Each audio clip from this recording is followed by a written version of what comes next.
Welcome back to Nanax. My name is Alpha Knight. Today we are continuing Shadowrun Returns. Last we left off, we had to hook up some devices to kind of frame that we found something so we can talk to the guy, then steal something from him. I don't remember what, I'm gonna be honest. Without further ado, let's go ahead and jump right into it. What can I do for you? I need to get upstairs. The supervisor says there's more cleaning to do. Top floors may only be accessed with the express authorization of Eric Silverstar, our VP of Security. You can head to the lower floors if your supervisor wants. Hey, I found all these ships on some kind of, some of the matrix switch boxes. Is this important? The guard thinks for a moment and activates the comm link. He turns back to you, adds a brief conversation, then turns back. Mr. Silverstar wants to see you in his office immediately. Do I go up here? Oh, yeah, I guess. Guess his office is upstairs. Collecting the sample. The brutish dog-eat-dog existence of a slum dweller is a far cry from the quiet desperation and existential nothingness of a corporate wage slave. Yet after your time at Telestian Industries, it's unclear which is more bleak. The elevator rises smoothly. Its blenderized music assaulting you once again as you ascend to the executive floor and your goal. I guess this is where he is. Let's just explore for a second. See if we can find anything. Hope you guys can hear me. A little bit. Cut that out.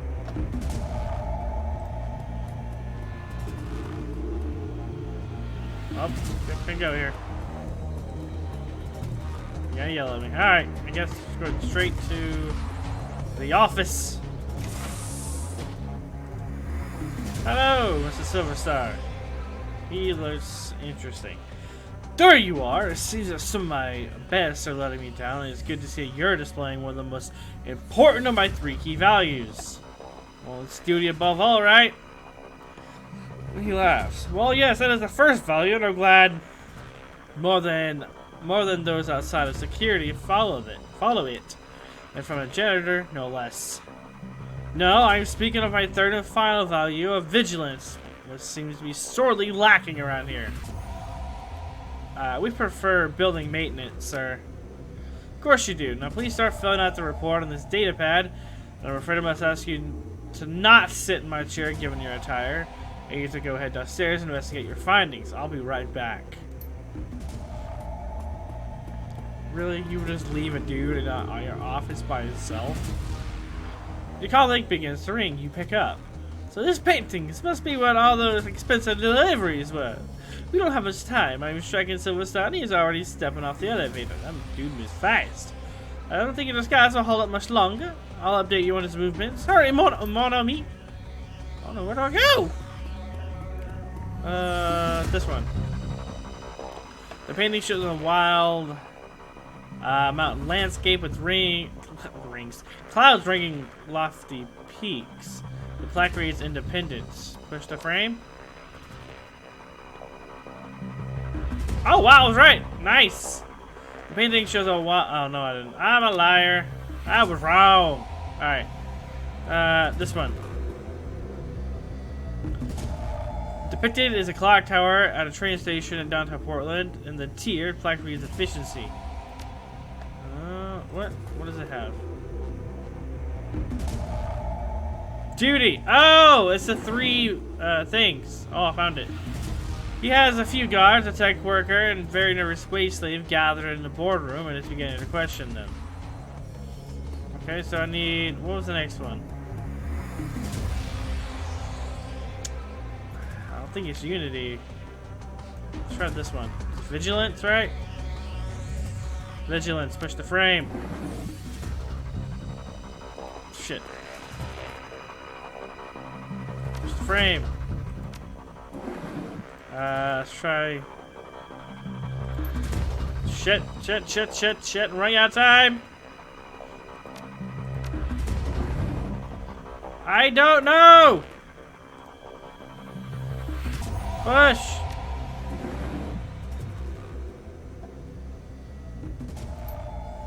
I don't know. I know vigilance is last. He said that's his third one. Duty is first. We know it's not this one. What is it? This one?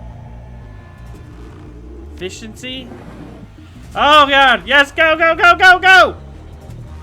Push it!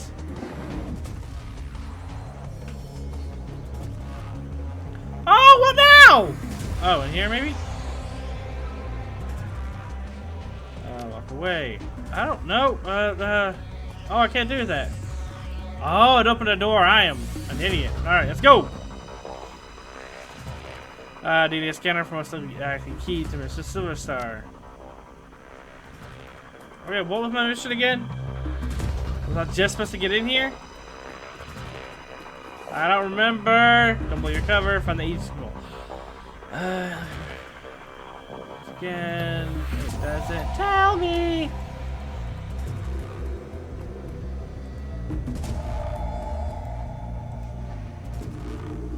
Okay, well, what do I do? This is Silver Star. Anything I can take of his, or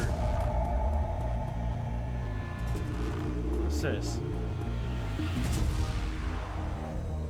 Oh, half-smoked cigar. Let's go.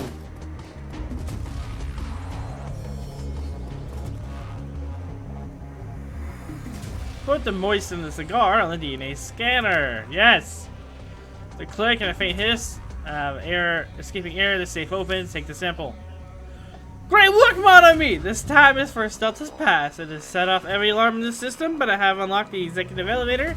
And you path is clear. Head to the elevator and make your escape. You got it, Boudreaux. Peacing out of here. Where the heck is he? Executive elevator? Is it over here? I guess, yeah. Get over here! Go, go, go, go, go. Oh, that's this thing over here, ain't it? Yeah. I remember this layout, roughly. There we go! Go! Hey, we did it!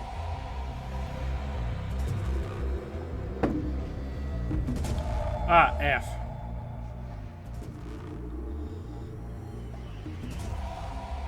Detective McCluskey stands smirking, surrounded by armed and twitchy Lone Star officers. Good morning, moron! Good morning, Detective McCluskey. It's a fine day for police corruption, isn't it? The smirk broadened. That's right, dummy. Keep flopping your jaw. That sort of thing would be perfect for where you're going. Mr. Telestrian wants to meet you in person. He wants to chat about last night's fun games. You can come along quietly, or you can meet him in a body bag. I'm going, but one day you and I are gonna have go around, bro. Counting on it, asshat.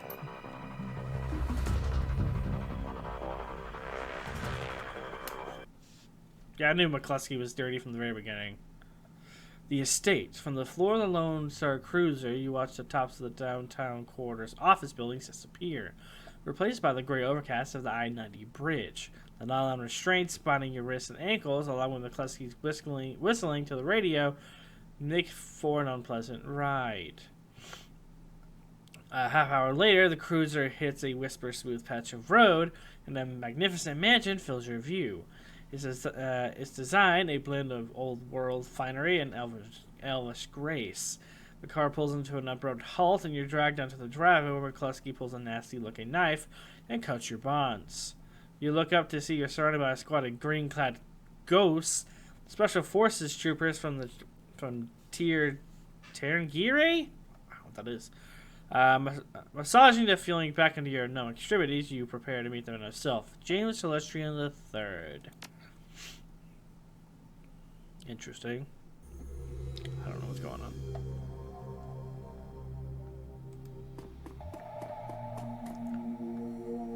Talk to him. The fussy elf with the air of Victorian butler studies you from the toes to the tips of your pointed ears before he speaks. Mr. Telestrian is expecting you. You will find him in his office. This is an extraordinary state. May I look around before I see him? You may wait here for a few moments to gather yourself before you enter Mr. Telestrian's office. Some people find that they need time to prepare themselves before meeting an elf of his stature. However, the upstairs is off limits to you, and the library is occupied at the moment. Do not tarry, though. Mr. Telestrian is not one to be kept waiting long. Okay. Look around a little bit, I guess. Algernon. Why does that sound familiar? Hey! I remember you! You're the guy in the little secret place. Do not run at all, Villefort. Go where I am needed. I didn't read that, my bad. I am needed here. Seek me out after you have spoken to James Celestian. Perhaps I can be of service again. Interesting. Upstairs off limits, so let's just, I guess, talk to the guy. Why not? Wow, they look creepy as hell. They look very creepy, actually. This dude looks like he's undead. A little bit. Like a necromancer. As you approach, James Celestian III looks up from the computer screen built into the surface of his desk and assesses you. Calculating cold, a practiced smile comes to his face. He finds the kind of rich you don't get from Trivid. Excuse me. It's not the clothing or the trappings or the bow before your betters mansion is something else. The feeling you're being categorized as a resource or a liability or a pawn. Talk to James. I have been reviewing the results of your visit to my Seattle office last night. I admit they are impressive. You have generated a considerable amount of damage to my office complex, killed or wounded many of my security personnel, and cost my vice president of security his job. Oh, haha, whoops. And in 24 hours, you have accumulated quite a bill with me, sir. How do you intend to settle your debt? Oh, I got corporate etiquette. I knew that would come in handy. Once my current assignment is complete, I would be happy to discuss working off my debt to you, Mr. Telestrian. The discussion may happen one day, assuming the outcome of this conversation does not result in your immediate termination. When one is in my debt, they remain in my debt until such time that I decide that debt is repaid. There will be no negotiation on that point. However, you have one piece of information which you might use as a bargaining chip in the little time you have left to live. Why you took what you took. I'm interested to know why you and your team of criminals fought your way through my security teams up to my private office to access the Matrix and uncover the location of a simple research project. Oh, crap. That's not gonna be good. It goes like this. Your half-brother Sam Watts hired me to find his own killer. He had a dead man switch. When I find a killer, I get paid.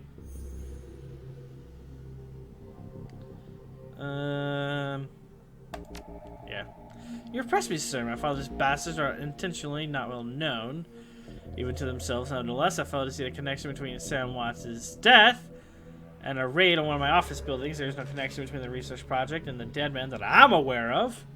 Sam was killed by your half-sister, Jessica. Jessica is protected by giant bugs. He just kills bugs. Kill the bugs. Kill Jessica. Get paid. Find your bluntness somehow refreshing. He touches a button on his desk. Mr. Quoth, please ask my daughter to join us. Yeah, it is her. I thought it was going to be her. The young pretty elf has dark circles under her eyes and a haunted expression on her face. She recognizes you instantly. It's you! You're the man who helped me escape from the Universal Brotherhood. How did you get here? Telestrian cuts in quickly. Thank you, Marie-Louise. You have confirmed the identity of your rescuer and given me reason to forgive him for his trespasses against me. She looks hungry for your help. I'm glad you're here. Glad to see you got out okay, Marie-Louise. Okay, I can't sleep at all. I'm afraid that this is a dream. That I'll wake up there and still be there with the bugs. You can relax, Marie-Louise. You are safe. It is over. No! It won't be over until they're all dead! She shudders. You didn't see them. You don't understand. You and those men you flew in here? All you do is talk. It's like you form a committee. It's just like you to form a committee, Father. I knew that someone had to take action. That's why I got Hakeem involved. Hakeem. Oh, is that what's his face? The already cold exterior of James turns to ice. I see. It was you and your crippled little friend who linked ages to this man. We will speak of it later in private. Now then, Valefor, there are people I wish you to meet. The committee that my daughter alluded to. This is a rare opportunity for a man of the street such as yourself. I urge you to behave, and we will adjourn to the library. I would be delighted. I don't know if that was sarcasm or not. It was. Just behave. I guess, yeah, I'll behave, yeah.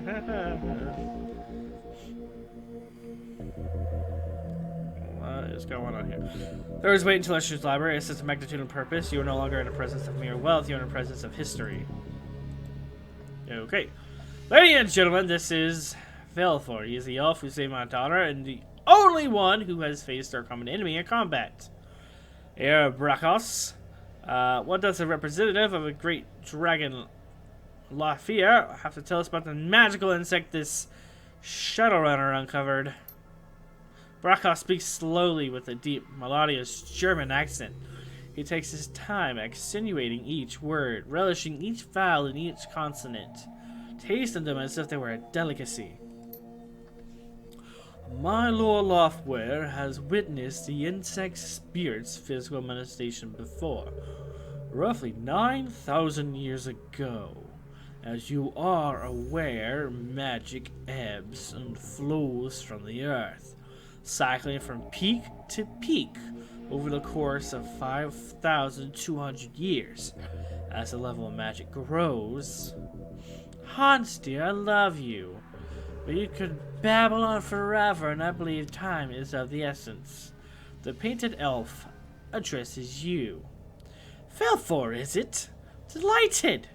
The bug you fought was not merely a magically awakened animal like a wyvern or hydra or something in the sixth world. In fact, it isn't from this world at all. It's the physical embodiment of an insect spirit from another plane of existence. I believe that would explain why I wasn't able to damage it. The spirit itself is extraplanar. I'll join on this here. Nice. Oh, there he is. I'm an idiot. Bravo, that's precisely the idea. The insect spirit exists on both planes simultaneously. I've been impressed with you for some time, Valefor. It is good that you are here. Now, an insect spirit can't simply thumb a ride through astral space to show up on Earth's late for dinner. During this case, being us. Two elements are required to bring one across the void: a shaman and a host. First, the spirit calls upon a shaman, often in dreams. The spirit seduces the shaman with promises of great power. The shaman then accepts the spirit as his totem. Next, the insect spirit requires a suitable host. The best candidate are the disaffected and the disfranchised. In short, the weak-willed. Their minds are the most susceptible to suggestion, which is helpful in making the transformation. As you imagine, these are the sort of people easily attracted to a cult such as the Universal Brotherhood. Makes sense. Finally, by performing what is truly disgusting ritual, the shaman serving the insect totem implants the spirit into the host when we are not. Then it's feeding time. Harlequin is correct. The insect spirit will then slowly consume its host while transforming it into the spirit's own insectoid body. That's why it looks so gross. Thus manifesting itself fully on this plane. What's this have to do with a great dragon and an elf who likes cosmetics? Funny kid. There's no laughing matter. This is bigger than hunting down an insect shaman or putting a few 9mm rounds into a bug. Initial bugs prepare a nest for the... Ooh, a nest. That's not good. Summoning of the queen. Once a nest has its queen, she literally explodes with newly manifested insect spirits. They swim out of the nest, feasting on all the flesh they can find, implanting more insect spirits into fresh corpses. Again, and again, and again. That sounds bad. The room falls silent as they all consider the scenario. The face is grim. Celestian breaks the silence. This is not an infestation, Valefor. It's an invasion. My Lord Lafayette knew this day would come, but he did not know precisely when nor where. Your rescue of Mr. Teleshu's daughter has exposed the existence of an insect spirit for the first time in the cycle of this world. So you're early to the party this time. That gives you the upper hand, right? You're not early. We merely have experience on our side. The insect spirit is only a resident in the transformed host body. Conventional weapons can hurt the body when exposed to spirit, but the spirit itself cannot be destroyed by mundane means. Hence, Project Aegis. Teleshu's biotechnology and agricultural divisions worked with my Lord Lafayette's thaumaturgical engineers and designed Project Aegis to destroy an insect spirit once it is released from its host. The formula, a fluorescing astral bacteria strain, exists in the physical and astral plane at once and can thus affect this insect spirit. There's a lot of fancy words. Now that was a mouthful. Agreed. Did you memorize it, or are you reading it off index cards?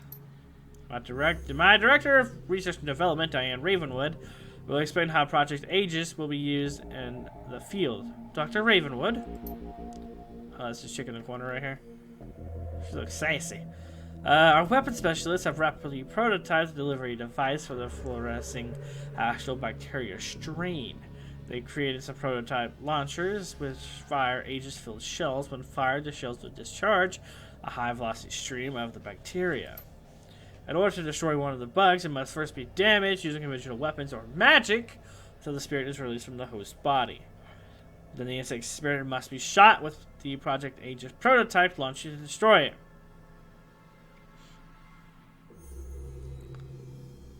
So in order to stop an invasion of insects from another dimension, a dragon and an elf co-created a magical insecticide. Crudely put, but accurate, we must stop the Universal Brotherhood from summoning a queen, and we must stop them immediately. You're the only one who has been inside the facility, and the only one who has personally fought these creatures before. That, along with your highly effective assault upon my property, indicates you are the ideal person to lead the attack. Glad you're convinced, because I'm not. No one's ever used this magic bug juice before. The painted elf grins and his red lipstick catches the light. We're foregoing the clinical trials in favor of field testing the formula. Come on, kid. When fate taps you on the shoulder, you've got to pay attention. Unfortunately, she has a nasty habit of tapping you on the opposite shoulder. So that when you turn around, she's on the other side, giggling like a deranged schoolgirl. I hate that. Enough. Are you willing to undergo this mission, Velfor?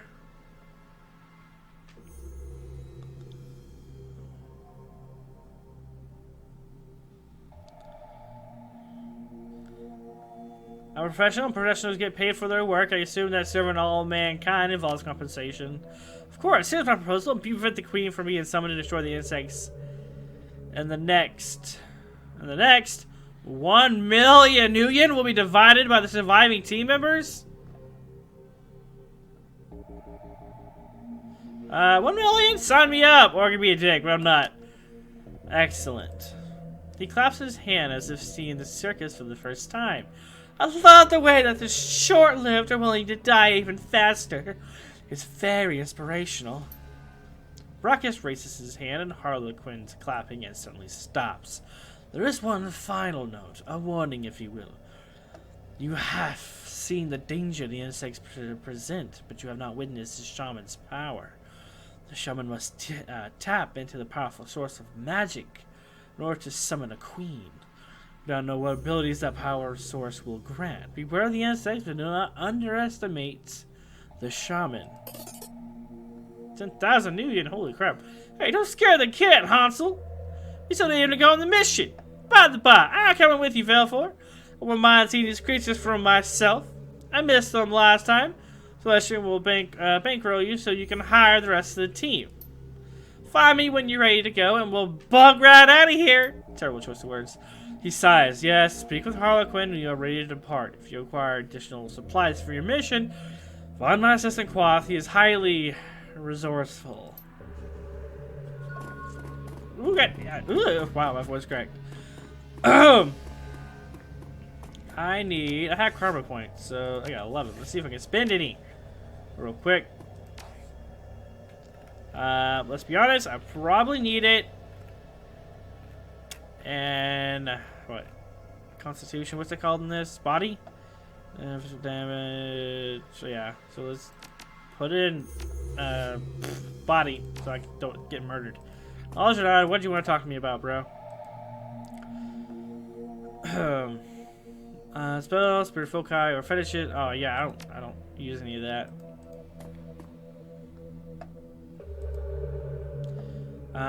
We did not allow many opportunities during our briefing to ask you questions, Shadowrunner. You may ask them now. What's like to serve a great dragon?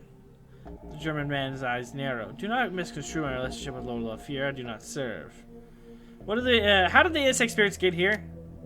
When the membrane between the planes thins, the insect spirit spirits reach into the mind of a shaman, begin the manipulation, playing on weakness and offering unlimited power. The rituals needed to bring the spirits here are performed. But once the shaman takes the insect spirit as a totem, they begin the inevitable decline into insanity, slowly losing their humanity. Sounds like Jessica. If you knew this before, seen this before, knew another was coming, why didn't he move faster? Based on the previous cycles of magic, the first insects are not due to appear for another 700 years. While Lord of Fear believed he was well ahead of schedule, something is different this time. It is concerning. Why do you think it's different this time? Perhaps it is due to the population of humans and metahumans on Earth being so much higher than in previous ages. As a result, the volume of magic created by sentient beings is correspondingly higher. Or perhaps it is the density of the population coupled with the events of society and technology that has altered things. It's a lot of words, bro. Magic has never returned to a world like this one before. The density of sentient creatures coupled with the density of information coupled with the new concept, technology persistence of memory heightens a society's existential angst. Thus, more people realize how truly horrible existence is simultaneously. That in itself may be a form of magic. Lord Fear is studying that question now. What do the spirit think? Yeah, never mind. We're good. I don't want to talk to him anymore. So, who do I talk to about hiring the guys again? Did I talk to James? I don't know who I'm supposed to talk to. Why was she talking about the Universal Brotherhood? He paused for answer. The host for the Queen has chosen very carefully as the interactions between the Queen and Lee Sharman are critical. Upon the connection between the two roles is ideal. As you have discovered my father's indiscretion with Melinda Watts, you know that Jessica Watts is shaman, and Marie Louise are related by blood. I would appreciate it if that information remained in the shadows. There she go. Okay, so that's why. That's what I kind of figured. Where's your assistant at, bro? I need to hire. I'll probably completely pass him up. Hey, you! McCluskey! You're gonna die, asshole! We're all gonna die, McCluskey. Yeah, but you're gonna die screaming. Such a lovely guy. So lovely! You said talk to your sister, but I don't see the fool.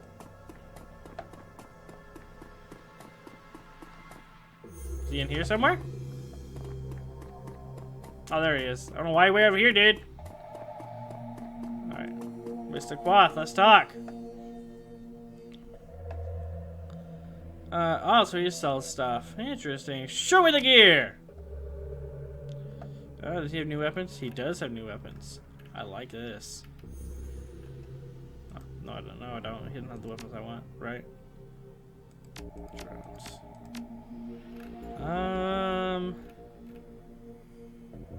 Maybe he does. I know what weapon I'm using. Hang on. Let's see. I'm using the effing har. Effing har. Show me the gear. Do I have the best option? Oh, wow. No, I do not. I don't think. Okay, so what's this? Basic assault rifle that's surprisingly good. Ah, so it's at the top. The top. Okay, let's see. Makes it from me shut. Oh no, I don't want that one. Oh my god, my dog just scared me. I don't know why.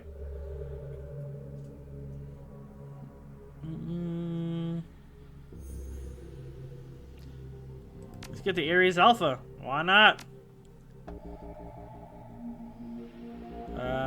Yeah. Ares Alpha. Equip that bad boy. Let's get better armor. What's he got in the outfits, bro? I got a little bit of money to spend if I have to spend it on other guys.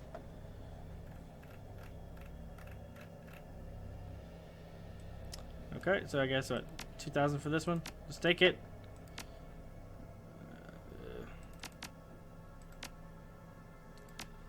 Here we go. I'm looking like someone from the Matrix.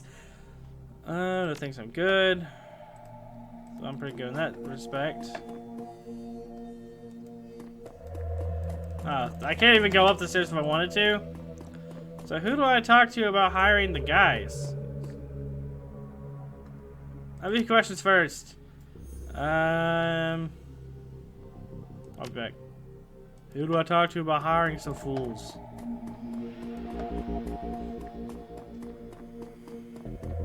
I don't understand. I was listening. It sounds bad. Thank you for everything. It'll be fine. I believe you. You look like you have a question. Was it Hakeem who helped you in the Matrix? She smiles. And love. Yes, even my father ruined his life and convinced me to hate him. He's still been watching over me, my angel in cyberspace, Baron Samedi. After we escaped, I told Hakeem about the Brotherhood and about the bugs. It was his idea to steal Project Aegis so you can go back into Universal Brotherhood and exterminate the bugs. But I don't know how he knew about it. Baron Samedi just knows things. Shoot, fly. So what did Hakeem tell you about breaking into your father's office? Nothing. I haven't spoken to him since last night. Why? What happened? He hasn't contacted you? No, I thought he would by now. Did something happen to him? I'm sure he's okay. He was in Matrix the whole time. That's what I thought. Hakeem is amazing in the Matrix.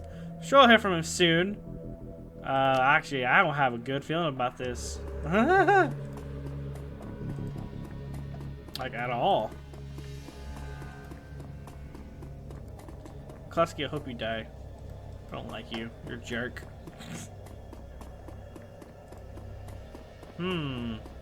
Actually, I'm called here. Thank you so much for watching. I hope you enjoyed the video, and I will see you guys in the next one. Goodbye.